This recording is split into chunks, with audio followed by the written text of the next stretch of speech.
পুলিশরা বলেছে কয়েকশো, কিন্তু আয়োজকরা আমাকে বলেছে 100-এর নিচে।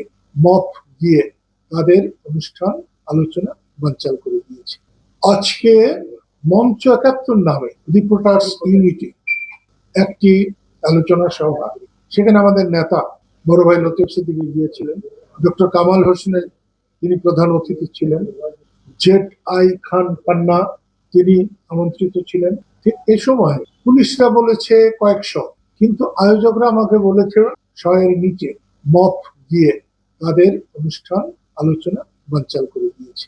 এটা কোনো গণতান্ত্রিক দেশে কারো সভা সমাবেশ বানচাল করার কোন সাংবিধানিক অথবা আইনানুগ কোনো সুযোগ নেই।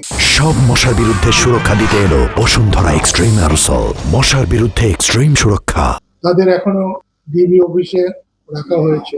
আমি আপনাদের মাধ্যমে সারা দেশকে, সারা দেশবাসীকে এবং আন্তর্জাতিক দুনিয়াকেও জানাতে চাই, 24শে অগাস্টের বৈষম্য বিরোধী আন্দোলনের বিজয় আমি স্বাধীনতার কাছাকাছি মনে করি এবং সেই বিজয়ের সফলতা আমি সবসময় কামনা করি।